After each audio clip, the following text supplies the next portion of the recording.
Φίλες και φίλοι, καλώς ήρθατε στο κανάλι του Καλιμάνη, όπου μαζί θα ανακαλύψουμε όλες τις γεύσεις της θάλασσας. Δεν γινότανε να μην ξεκινήσουμε αυτή τη σειρά βίντεο με την αγαπημένη συνταγή για την Καθαρά Δευτέρα. Φυσικά μιλάω για τον συνδυασμό χταποδιού με φάβα. Θα καραμελώσουμε το χταπόδι για να έρθει και να κάτσει πάνω στη φάβα μας. Και όταν μιλάμε για χταπόδι Καλιμάνης, ξέρουμε ότι το αποτέλεσμα θα είναι εξαιρετικό.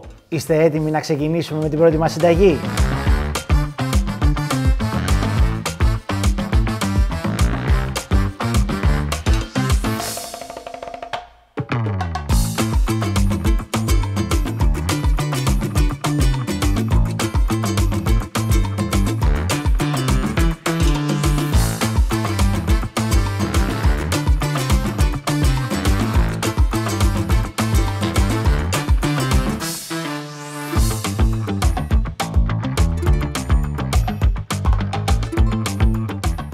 Πάμε να ξεκινήσουμε πρώτα απ' όλα βράζοντας το χταπόδι Καλιμάνης. Έρχεται κομμένο, έτοιμο, τα μπλοκάμια είναι έτοιμα. Πάμε να ανοίξουμε τη συσκευασία μας. Και τώρα τι γίνεται? Όλοι γνωρίζουμε ότι όταν αρχίζουμε και μαγειρεύουμε τα χταπόδια, αυτά αρχίζουν και μαζεύουν. Εμείς όμως, επειδή είμαστε ωραίοι μάγειρες και όταν έχεις Καλιμάνη δίπλα σου πρέπει να είσαι λίγο γκουρμέ, γιατί η γεύση είναι εξαιρετική. Τι θα κάνουμε? Κοιτάξτε εδώ πέρα. Όπως είναι, θα ξεχωρίσω, όπως βλέπετε εδώ, το πλοκάμι, ξυλάκια για σουβλάκι. Θα περάσω σε κάθε ένα πλοκάμι το σουβλάκι, όπως βλέπετε, ούτως ώστε να μου παραμείνουν ίσια.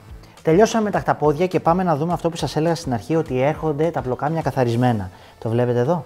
Ξεκινάμε ρίχνοντας τα λαχανικά μου σε μια κατσαρόλα την οποία δεν την έχω ανοίξει καθόλου, δεν την έχω ανάψει στη θερμοκρασία. Έχω λεπτοκόψει φινόκιο, έχω λεπτοκόψει κρεμμύδι και καρότο.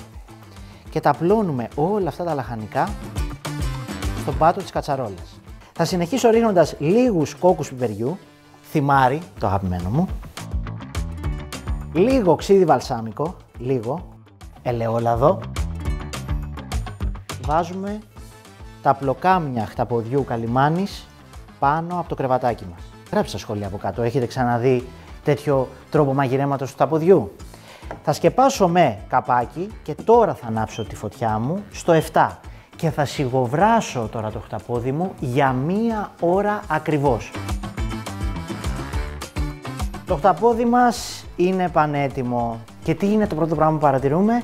Ότι έχει αρκετή υγρασία. Δεν χρειάζεται να το βράσουμε σε νερό. Τα υγρά που βγάζει το χταπόδι έχουν αρκετό κολαγόνο. Τι καταλαβαίνουμε?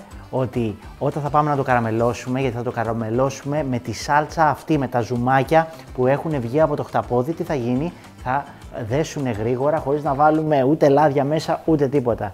Και θα αξιοποιήσουμε το 100% της γεύσης του χταποδιού Καλιμάνης. Έτσι, με απλά πραγματάκια. Πάμε τώρα να σβήσουμε τη φωτιά μας. Θα μεταφέρω τα πλοκάμια μου στο ξύλο κοπής για να βγάλω τα ξυλάκια. Τελειώσαμε το χταποδάκι μας και πάμε τώρα να το καραμελώσουμε.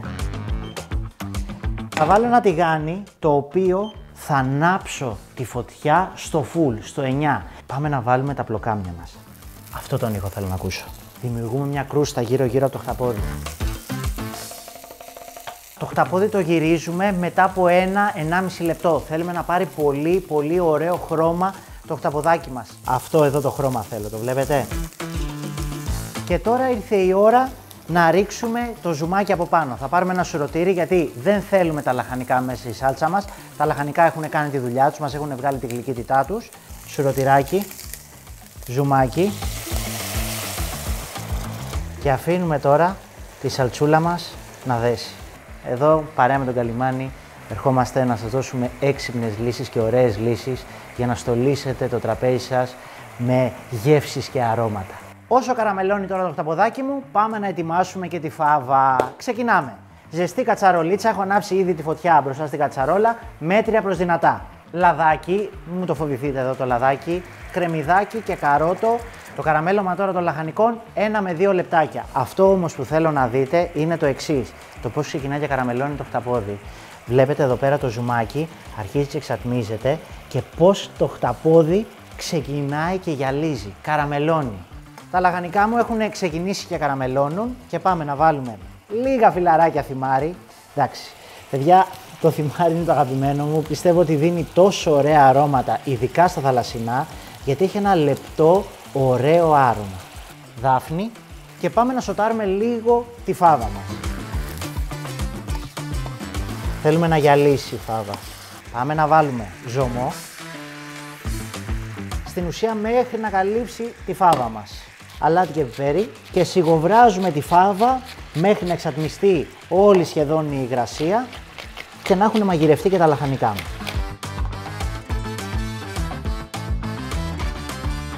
Η φάβα μου έχει βράσει, είναι πανέτοιμη, έχει λίγη υγρασία. Πάμε να την πολτοποιήσουμε τώρα. Ή με ένα ραβδομπλέντερ ή στο μούλτι, ό,τι θέλει ο καθένας. Εγώ στη φάβα πάντα βάζω λίγο ξύδι, παιδιά. Πολύ λίγο, θα μας ανεβάσει όλες τις γεύσεις που έχει η φάβα μας. Και ήρθε η ώρα που όλοι περιμέναμε. Να φάμε. Στο πιατάκι μου, κοιτάξτε εδώ πόσο ωραία είναι. Λίγο ομό ελαιόλαδο, ψιλοκομμένο κρεμμυδάκι. Τα μπλοκάμια χταποδιού καλιμάνης. Καραμελωμένο χταπόδι σας υποσχέθηκα. Καραμελωμένο χταπόδι σας δίνω. Δεν θα μπορούσαμε να μην είχαμε και λαγάνα.